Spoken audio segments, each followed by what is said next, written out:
Welcome back to Clean News Rajasthan. चलिए देखते हैं राजस्थान की 15 फटाफट बड़ी खबरों को। राजस्थान को केंद्र से मिली 1121 करोड़ की सौगात, शहरी विकास और स्कूली शिक्षा पर होंगे खर्च। राजस्थान के लिए केंद्र सरकार ने बड़ा तोहफा दिया है। केंद्र ने राज्य को शहरी विकास के लिए 541 करोड़ रुपए और समग्र शिक्षा अभियान के लिए 580 करोड़ रुपए की राशि दी है। कुल 1121 करोड़ रुपए का यह अनुदान प्रदेश में शहरों की सूरत बदलने और स्कूली शिक्षा को नई ऊंचाइयों तक ले जाने में मदद करेगा। केंद्र सरकार से मिले 541 करोड़ रुपए का उपयोग राजस्थान के शहरों में आधारभूत ढांचे को मजबूत करने में होगा। इससे सड़कें, पानी, बिजली और अन्य सुविधाओं का विकास होगा। न केवल बड़े शहर बल्कि छोटे कस्बे भी इस राशि का लाभ उठाएंगे। राजस्थान के अफीम किसानों की बल्ले बल्ले, जारी हुई 2025-26 की नई नीति।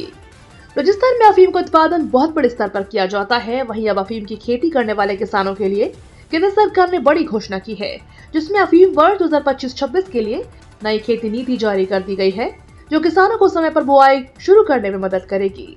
इस नीति को नियम 8 के तहत अधिसूचित किया गया है। नई नीति के अनुसार अफीम फसल वर्ष 1 अक्टूबर 2025 से 30 सितंबर 2026 तक चलेगा। खेती केवल उन जिलों और तहसीलों में होगी जिन्हें सरकार ने अधिसूचित क्षेत्र घोषित किया है। इन क्षेत्रों के बाहर कोई भी किसान अफीम खेती नहीं कर सकेगा। सरकार का लक्ष्य अवैध खेती को रोकना और उत्पादन कर कड़ा नियंत्रण रखना है। नशा मुक्त भारत, पीएम मोदी के 75वें जन्मदिन पर राजस्थान में 5 जगह नमो युवा रन। भाजपा युवा मोर्चा प्रधानमंत्री नरेंद्र मोदी के 75वें जन्मदिन पर देश भर में 75 जगह नशा मुक्त भारत के तहत नमो युवा रन करेगा। जयपुर, जोधपुर, उदयपुर, कोटा और अलवर में एक ही दिन एक ही समय नमो युवा रन होगी। भाजपा प्रदेश कार्यालय ने मोर्चा प्रदेशाध्यक्ष अंकित गुर्जर चेची के नेतृत्व में शुक्रवार को बैठक में नशा मुक्त भारत अभियान की रूपरेखा पर चर्चा की गई। भाजयुमो प्रदेशाध्यक्ष अंकित गुर्जर ने बताया कि नमो युवा रन में 10 लाख युवाओं के भाग लेने का अनुमान है, जो देश के इतिहास की सर्वाधिक भागीदारी वाली दौड़ होगी। नशा मुक्त भारत संकल्प के लिए एक साथ दौड़ शुरू होगी। जयपुर शहर युवा मोर्चा ने 21 सितंबर को दौड़ रखी है। कांस्टेबल के 10,000 पदों पर भर्ती, पहली बार 33% पद महिलाओं के लिए। राजस्थान पुलिस में कांस्टेबल के 10,000 पदों पर भर्ती के लिए 13 और 14 सितंबर को प्रदेश के 21 जिलों में बने करीब 1300 परीक्षा केंद्रों पर 5,24,000 अभ्यर्थी परीक्षा देंगे। इस भर्ती में पहली बार 33% पद महिलाओं के लिए आरक्षित किए गए हैं। पेपर लीक, डमी अभ्यर्थी बिठाकर परीक्षा दिलवाने और ब्लूटूथ से नकल जैसी धांधली रोकने के लिए सुरक्षा और जांच के कड़े इंतजाम किए गए हैं। परीक्षा केंद्रों पर एआई कैमरों से पेपर पर निगरानी रखी जाएगी। जहां तय 5 लोगों के अतिरिक्त कोई अन्य व्यक्ति पहुंचने पर तुरंत कंट्रोल रूम को अलर्ट मिल जाएगा। भर्ती और पदोन्नति बोर्ड के एडीजी विपिन कुमार पांडे और एसओजी एटीएस के एडीजी वीके सिंह ने शुक्रवार शाम को पुलिस मुख्यालय में प्रेस वार्ता कर यह जानकारी दी। राजस्थान में इलेक्शन कमीशन ने शुरू किया एसआईआर, कांग्रेस 52,000 बूथों पर नियुक्त करेगी बीएलए। राजस्थान प्रदेश कांग्रेस कमेटी अध्यक्ष गोविंद सिंह डोटासरा और एआईसीसी के राजस्थान प्रभारी सुखजिंदर सिंह रंधावा ने बीएलए नियुक्तियों की समीक्षा की। जिन विधानसभा क्षेत्रों में बीएलए की नियुक्ति शेष है, वहां के विधायक, प्रत्याशी और प्रभारियों से प्रगति रिपोर्ट लेकर 7 दिन में कार्य पूरा करने के निर्देश दिए गए। बैठक में नेता प्रतिपक्ष टीकाराम जूली, एआईसीसी सचिव व सह प्रभारी चिरंजीव राव और ऋत्विक मकवाना भी मौजूद रहे। प्रदेश अध्यक्ष डोटासरा ने कहा कि कांग्रेस ने प्रदेश में भाजपा से अधिक बीएलए नियुक्त कर लिए हैं और अगले 7 दिन में सभी 52,000 बूथों पर नियुक्तियां पूरी कर ली जाएंगी। उन्होंने बताया कि वोट चोर गद्दी छोड़ हस्ताक्षर अभियान को लेकर जिला और विधानसभा स्तर पर प्रभावी नियुक्त किए गए हैं। अजमेर में 11 करोड़ के 7 वंडर्स पार्क पर चला बुलडोजर। अजमेर में 7 वंडर्स पार्क को हटाने की प्रक्रिया शुरू हो चुकी है। अजमेर में शुक्रवार को आना सागर झील के पास स्थित 7 वंडर्स पार्क में नगर निगम ने तोड़फोड़ शुरू कर दी। इस इलाके में प्रशासनिक टीमें और जेसीबी मशीनों ने विश्व प्रसिद्ध स्मारकों को प्रतिलिपियों को तोड़ना शुरू कर दिया है। यह park Ajmer smart city project के तहत बनाया गया था, जिसका उद्घाटन राजस्थान के तत्कालीन मुख्यमंत्री अशोक गहलोत ने 2022 में किया था। इसके निर्माण पर 11 करोड़ रुपए की लागत से आग, तूफान, ओलावृष्टि और चक्रवात जैसी आपदाओं से हुए नुकसान पर मुआवजा दिया जाएगा। यह मुआवजा राज्य सरकार द्वारा संपादित फसल कटाई प्रयोगों के आधार पर संबंधित हल्का पटवार क्षेत्र के सभी किसानों को औसत उपज की तुलना में गारंटी उपज से कम होने की स्थिति में उपलब्ध होगा।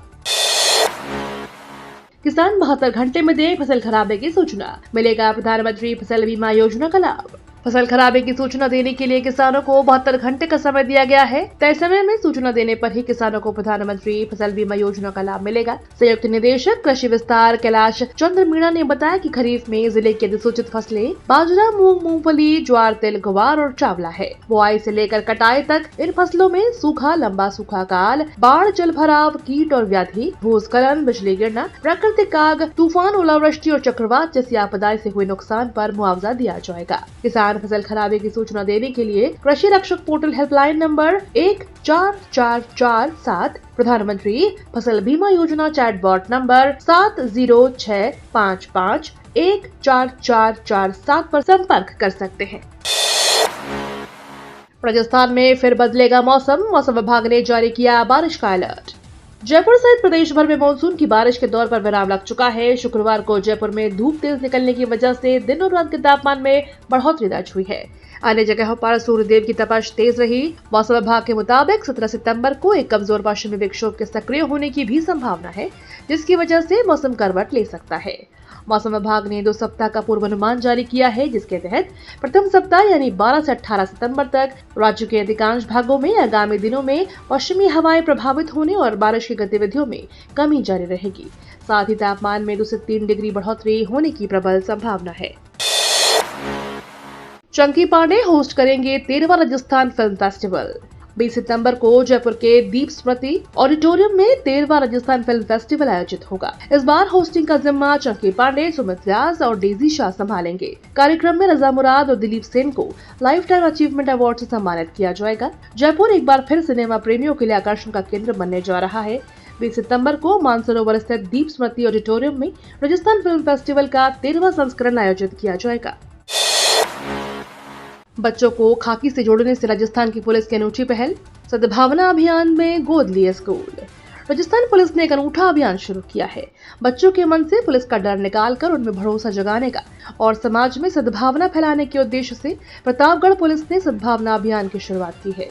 इस अभियान के तहत जिले में हर थाना प्रभारी ने एक राज्य के स्कूल को गोद लिया है, जहां वे बच्चों के साथ सीधे संवाद कर पुलिस और बच्चों के बीच विश्वास और सहयोग का पुल बनाएंगे। इस पहल के तहत 18 वर्ष से कम उम्र के छात्रों को यह सिखाया जाएगा कि बेझिझक पुलिस की मदद कैसे ले सकते हैं और किसी भी अपराध या समस्या की जानकारी कैसे दे सकते हैं। महीने में एक बार छात्र पुलिस स्टेशन का दौरा करेंगे, जहां उन्हें थाना परिसर, महिला डेस्क, साइबर डेस्क आदि के बारे में बताया जाएगा। बीएलए नियुक्त करने में पिछड़े कांग्रेस के 30 से ज्यादा नेता, 3 राष्ट्रीय सचिवों की भी स्टेटस रिपोर्ट जांची रंधावा, डोटासरा, जूली ने। भले ही राजस्थान में विधानसभा चुनाव अभी दूर हो, लेकिन कांग्रेस पार्टी ने अभी से विधायकों और विधायक प्रत्याशियों को बूथ लेवल एजेंट की नियुक्ति नहीं करने के मामले में खींचना शुरू कर दिया है। राजस्थान कांग्रेस ने प्रदेश प्रभारी सुखजिंदर सिंह रंधावा ने पीसीसी के वॉर रूम में जनप्रतिनिधियों की क्लास लगाई। उन्होंने अपने क्षेत्र में बीएलए की नियुक्ति नहीं की है। मीटिंग में रंधावा के साथ पीसीसी चीफ गोविंद डोटासरा और नेता प्रतिपक्ष टीकाराम जूली ने भी बूथ लेवल एजेंट नियुक्ति के काम में रफ्तार लाने के लिए नेताओं से कहा। इस लिस्ट में एआईसीसी के 3 सचिव भी शामिल हैं, जिसमें दानिश अबरार, धीरज गुर्जर और दिव्या मदेरणा भी शामिल है। सीपी राधाकृष्णन के शपथ ग्रहण में दिखे जगदीप धनखड़, इस्तीफे के बाद पहली बार तस्वीर आई सामने। सीपी राधाकृष्णन ने भारत के 15वें उपराष्ट्रपति के रूप में शपथ ली। राष्ट्रपति भवन में आयोजित कार्यक्रम में राष्ट्रपति द्रौपदी मुर्मू ने सीपी राधाकृष्णन को पद और गोपनीयता की शपथ दिलाई। इस मौके पर पीएम मोदी, गृह मंत्री अमित शाह, रक्षा मंत्री राजनाथ सिंह समेत बीजेपी के कई बड़े नेता भी मौजूद रहे। इस्तीफा देने के बाद पहली बार पूर्व उपराष्ट्रपति जगदीप धनखड़ भी नजर आए। उनके साथ पहली कतार में 2 अन्य पूर्व उपराष्ट्रपति वेंकैया नायडू और हामिद अंसारी भी बैठे थे। राष्ट्रपति भवन में शपथ ग्रहण समारोह की शुरुआत राष्ट्रगान के साथ हुई। इसके बाद राष्ट्रपति द्रौपदी मुर्मू के आदेश पर चुनाव आयोग से प्राप्त उपराष्ट्रपति के निर्वाचन का प्रमाण पढ़ा गया। फिर राष्ट्रपति ने सीपी राधाकृष्णन को उपराष्ट्रपति पद की शपथ दिलाई। राजस्थान डोमेस्टिक ट्रैवल मार्ट, दिया कुमारी बोली, नंबर 1 डेस्टिनेशन बनाना है, जल्द शुरू होगा पर्यटन ऐप। राजस्थान की डिप्टी सीएम दिया कुमारी ने शुक्रवार देर शाम को राजस्थान डोमेस्टिक ट्रैवल मार्ट का उद्घाटन किया। दिया कुमारी ने कहा कि पर्यटन की दृष्टि से राजस्थान को दुनिया का नंबर 1 डेस्टिनेशन बनाना है। जल्द ही पर्यटन विभाग की ओर से पर्यटन ऐप शुरू किया जाएगा।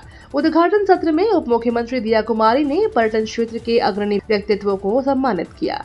Federation of hospitality and tourism of Rajasthan और राजस्थान पर्यटन विभाग के संयुक्त तत्वाधान में आयोजित राजस्थान डोमेस्टिक ट्रैवल मार्ट 2025 की शुक्रवार शाम को शुरू हुई। 3 दिवसीय कार्यक्रम के पहले दिन राजस्थान की परंपरा और आधुनिकता के संगम का सजीव उदाहरण देखने को मिला। सरकारी आवास खाली कराने के खिलाफ हाईकोर्ट पहुंचे बेनीवाल। नागौर सांसद हनुमान बेनीवाल को शहर में आवंटित सरकारी आवास को खाली कराने के लिए जारी नोटिस के खिलाफ बेनीवाल ने राजस्थान हाईकोर्ट में याचिका दायर की है। याचिका पर हाईकोर्ट अगले सप्ताह सुनवाई करेगा। याचिका में अधिवक्ता सुमित्रा चौधरी ने बताया कि संपदा अधिकारी ने याचिकाकर्ता को आवंटित विधायक आवास खाली करने के लिए गत 1 जुलाई को नोटिस दिया था, जिस पर 11 जुलाई को पहली सुनवाई की गई। याचिका में कहा गया है कि नोटिस देने की कार्यवाही में प्राकृतिक न्याय के सिद्धांत की पालना नहीं की गई है और उसे आवास खाली कराने के लिए मनमानी कार्रवाई की जा रही है। ऐसे में संपदा अधिकारी की ओर से जारी नोटिस और उसके आधार पर की जा रही कार्रवाई को रद्द किया जाए। घग्गर नदी का बड़ा जलस्तर, अनूपगढ़ में दरक रहे बंधे, चौपट हो रही फसलें।